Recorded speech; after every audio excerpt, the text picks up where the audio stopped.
Speaking of maisog, mga bossing. Speaking of maisog, kilala nyo naman po for sure si Pebbles Talakera, mga kababayan, na sinasabi, una, bayaran. Umalis sa kampo ni PBBM, no? At pumunta sa Duterte, sinabihan bayaran. Tapos, bumalik, na-realize niya siguro na puro kalokohan lang yung nangyayari doon sa mga isog-maisog nila, etc. Nagbalik loob ngayon, mga kababayan, sa administrasyon, sa suporta ng administrasyon. So ngayon, nako, siguro nag-aalangan na medyo kabado sila kay Pebbles, mga kababayan. Bakit? Madami siyang alam diyan madami siyang nalalaman at mismo konektado siya doon sa loob, no, ng maisog-maisog na 'yan. Ayan ang sabi niya, nakita ko yung post mga bossing. Dito muna tayo sa ilalim.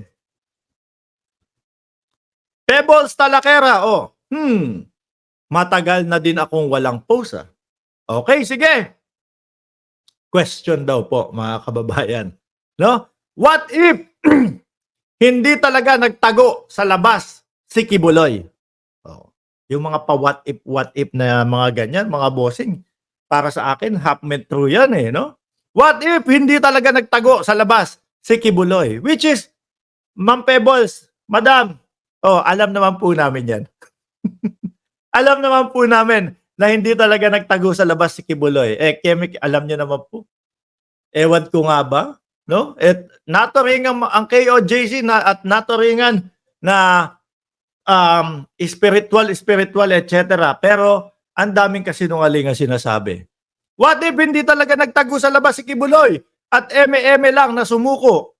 Alam din po namin yun na talagang nakubkub na yung kamote na yan, kaya sige, susuko na lang kami. Yung tipo bang likod mo, pagharap niya, pader. Kaliwa niya, pader. Kanan niya, pader. Harap niya, pintuan. Likod ng pintuan, si Torre. Nako, isang pintuan na lang ang pagitan namin ni Torre. Susuko na lang ako. Di ba? Saan na tayo? What if hindi siya talaga nagtago sa labas? Eme-eme lang na sumuko siya sa labas. Pero ang totoo, nasa loob siya ng KOJC. Kaya naman, ayaw umalis ng mga pulis kasi sure sila na nandun. Revelation na yan, mga kababayan. Medyo pinadaan lang po sa question mark. Pero mga bossing, no? Ako po naniniwala, yan na po talaga yung katotohanan. Which is, alam naman po nating lahat. Kung isa ka, eto sa mga sa mga DDS. Sa mga DDS, kung isa ka sa humingi ng hustisya para kay Kibuloy, anong mararamdaman mo? Na puro kasinungalingan lang pala. Ang mahirap kasi sa mga DDS, aanga-anga na, uuto-uto pa. Aanga-anga na, uto-uto pa. Kahit po malaman, tingin ko nila na niloloko lang sila na sa labas nagtago, papaniwalaan pa din po nila yun. No? Kahit ipit na sila, doon pa din ho sila maniniwala. Kaya nga mahirap kausap yung mga yan Magpaliwanag ka na sa bingi kesa sa mga yan.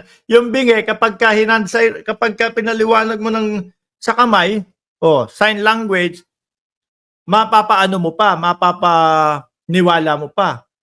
Pero yung mga yan, nako, uto-uto na, aanga-anga pa. Wag na kayong mag-expect.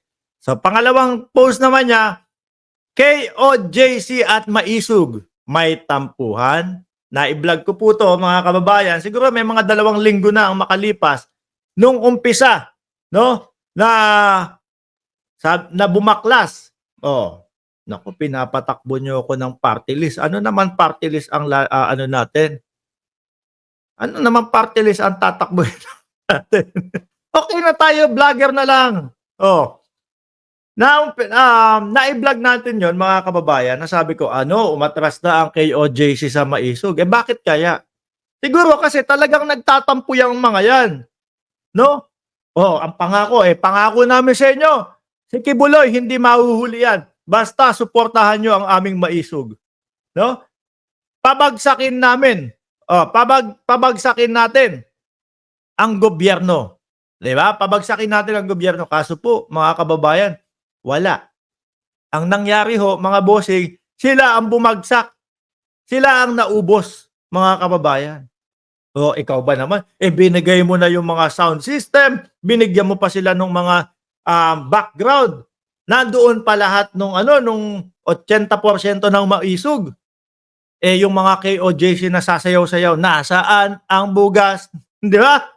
Wala pa ding nangyari. Kulong pa din si pangalan nun, si Kibuloy. Ayan, unti-unti na po nating nalilimutan ang pangalan niya. Sa susunod na mga panahon, no, ay, nakakulong pa din pala si Kibuloy. Ganun na lang yan. No? Unti-unti nang mawawala sa isipan natin yan. Oh. Biruin mo yun, ibinigay mo lahat, tapos wala namang nangyari. Kulong din si Kibuloy. Tingin ko po yun isa sa dahilan ng tampuhan. Merong mga nagko-komento dyan sa ilalim po, mga bossing, pera daw po. Oh. Paano pa kayo mabibigyan ng pera ni Kibuloy? Nakapris na lahat. Di ba? Gusto nyong malaman? Ay, wag na! Baka madismaya lang kayo. Tuloy nyo lang ang laban. Meron pa ba silang laban na itutuloy? Siguro po, yaan. Yung mga dahilan kung bakit si Mami Pebs umatras na, ay, lokohan na lang itong nangyayari dito. Di ba?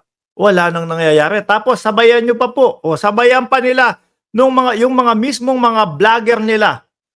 Mga nag-aaway-away na po. Mga hindi na po magkasundo yung mga vlogger nila. Sinong gaganahan doon? Ano ba itong pinaglalaban natin? Mga sarili natin? O talagang gusto natin pababain si PBBM? Ito ang kabado sila dyan, mga kababayan. Baka. Huwag kayong mag-alala. Baka. Baka. Ilabas din ni Mami Pebs, mga kababayan. Yung alin? Yung tao mismo sa likod, no? O yung gumanap na sumisinghot ng pulburon. Ay nako, naloko na. Naloko na. Sabi ni Mark Rivera, wala na nagbabayad sa mga DDS vloggers. Hindi ako may sabi niya si Mark, ha? Pero isa sa napansin ko pagkakulong ni Kibuloy, pagka-priest nung mga kaperahan ni Kibuloy, iba-iba na po sila ng content. Wala na pong nagko-content kay Kibuloy, kundi tayo na lang po. Binibigyan na lang namin kayo ng update kung ano na lang yung nangyayari kay Kibuloy. Ayun, hanggang ngayon po, mga kababayan, nasa oblo pa din po. At mukhang tatakbo si Kibuloy. Meron ako mga narinig, mga kababayan. Balak tumakbo sa Senado o gusto nilang patakbuhin sa Senado, wag na. Mahirap yan. No? Unang-una, yung maisog ninyo, wala na nga sumusuporta. Yung KOJC, wala na nga Tapos tatakbo pa. Mas maganda kung si Kibuloy tatakbo sa sa City of Jail. Ayan, di ba? Mahiling mag-basketball si Kibuloy. Madami siyang makakalaban doon. Di ba? Mahilig yung mga kakusa doon na maglaro ng basketball. At suportahan po natin si Kibuloy. Pag tumakbo po si Kibuloy, nako, susuporta po ako. Pag tumakbo po ng mayor, pag tumakbo po ng mayor sa City of Jail, si Kibuloy, suportahan natin. Di ba? Kailangan ng magmamasahe ni Kibuloy sa loob. Ang problema nga hindi mga above yung nandun. Ang problema, hindi mga above yung lalamas sa likod ni Kibuloy. Mga kalal, no? Mga lalaki mga kababayan. Mayor sa oblo, sabi ni Fernando Domingo. Totoo. Mas malapit yon sa katotohanan kesa doon sa Senador Kibuloy. Mayor Kibuloy. Para sa City of Jail. Di ba? Nandiyan na po si Just Vincent. Sabi ni Just Vincent, Parmark, taga-masahe ni Peryong at Dagul si Kibs sa City of Jail. Malamang. Pero syempre, iba si Kibuloy. Malamang siya pa din yung mamasahihin dyan. Kaya nga lang, baka hindi niya type. Kasi lalaki yung magmamasahe. Ano ho? Ay, Diyos ko. Maisog, wala na. Simot na.